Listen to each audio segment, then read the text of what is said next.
There was a time, not too long ago, when the 40 S&W was the pistol caliber of choice in the U.S. Especially in law enforcement, it seemed like every issued service pistol was a 40, and I'd say without question the lion's share of them were Glocks. The 22 or 23 as the primary, and often you'd see the baby of the bunch, the Model 27, as the backup or off-duty pistol. Keeping the same cartridge for your primary and backup guns makes a certain amount of sense. But looking back on it now, putting the 40 in such a pint-sized pistol seems a bit questionable. If you're thinking about picking up a Glock 27, or just getting the most out of one you already own, there's a lot you need to know. In this video, I'll be telling you everything about it that I wish I knew earlier.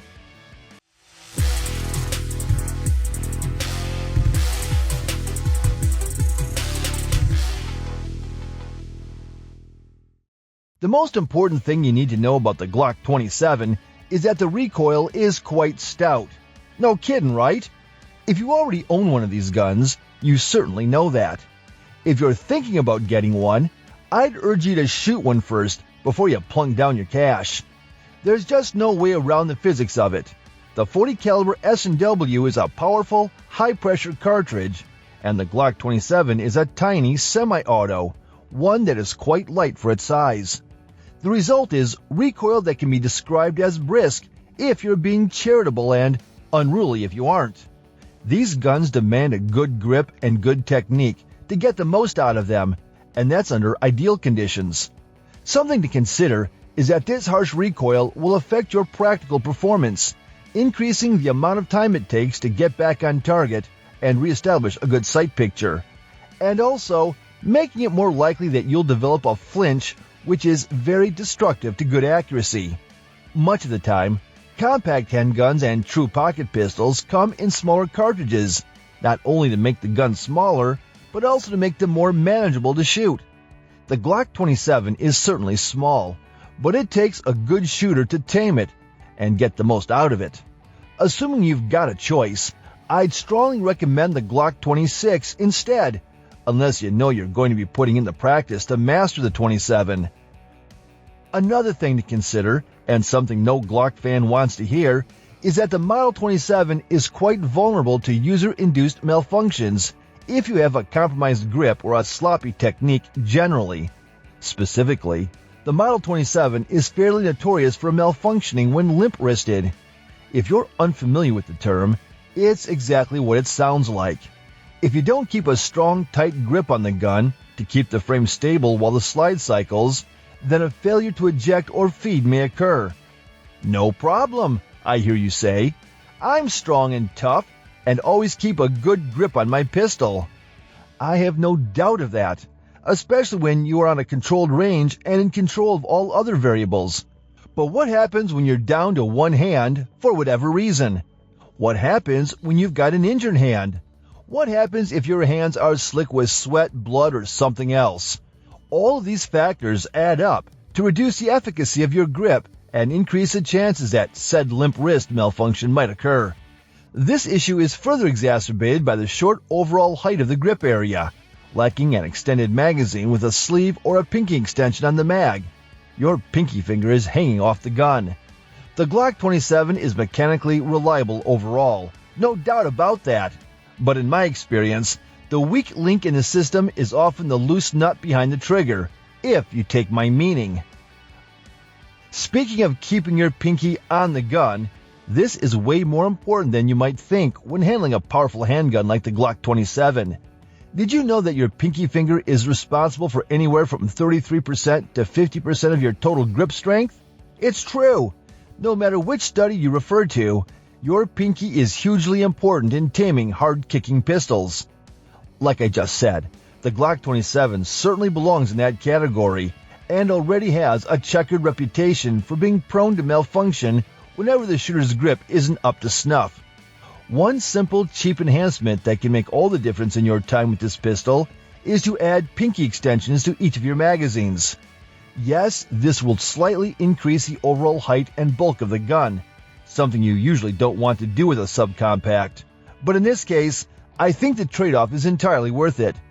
These extensions will dramatically increase both comfort and performance when shooting, and also improve confidence and reliability when shooting one-handed for most of us. And if you're not someone who likes to wrench on their own guns, don't worry. Not only are these pinky extensions widely available and very cheap, but they're also pretty easy to install.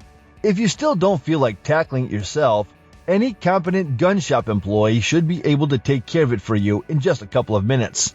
There's more to know about the Glock 27 ahead, but before we move on, please take just 1 second to click like, subscribe, and the notification bell. Those 3 clicks don't cost you anything, but make a huge difference for us here on the channel.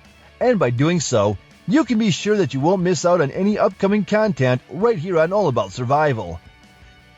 Seasoned pistol shooters, and Glock fans particularly, are already well aware of one of the biggest flaws in stock Glock pistols, and that is their flimsy, dinky, and terrible plastic sights. Often derided as dovetail covers, these cheap plastic sights are notorious for falling off or snapping off.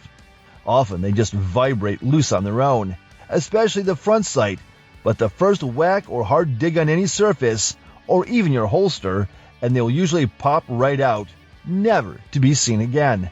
Obviously, if you're trying to, actually aim your pistol and place your rounds with precision, losing either or both sights is a showstopper. And heaven help you if you actually needed your gun for an actual, real-life, self-defense situation when you are accountable for every single round that you fire. Older Gen Glock 27s come stock with these terrible plastic sights.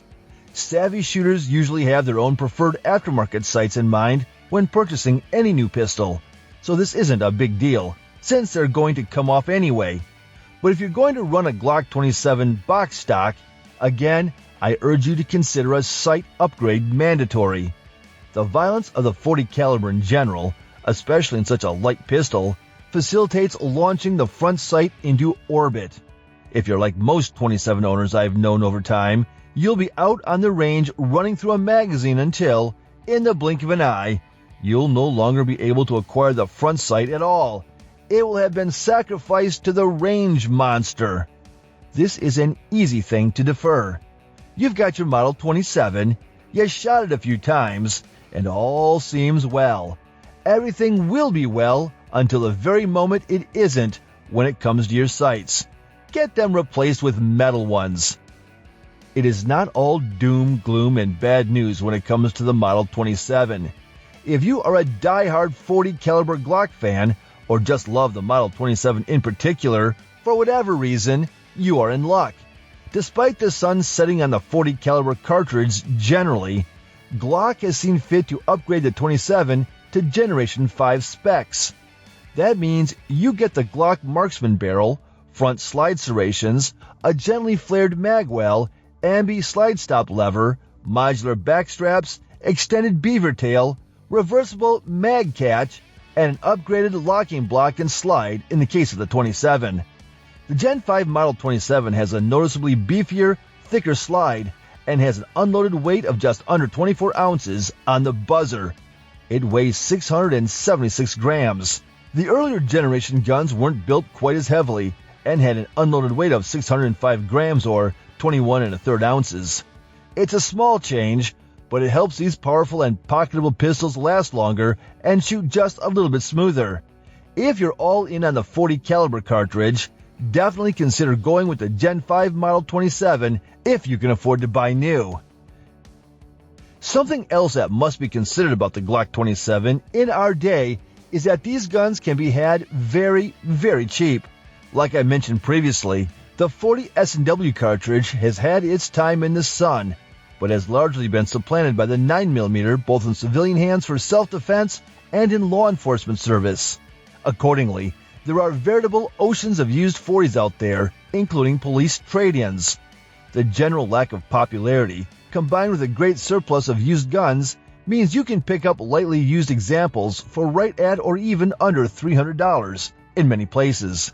Sure, the .40 might not be ideal in any regard anymore, if it ever was, but there's a lot to be said for a cheap, powerful, and reliable handgun. If you're looking for a backup .40 caliber semi-auto for any reason, it's hard to go wrong with getting a used 27 for a steal. And I think that about covers it concerning the Glock Model 27. And that's everything that I wish I knew about it before I got started with them. But I want to know what you think about Glock's subcompact 40. Is it too much gun in such a small package? Or do you like the combination of concealability and firepower? Let me know down in the comments. And before you take off, do remember to hit like and subscribe so you don't miss out on any of our upcoming videos. Thanks for watching, and I will see you in the next one.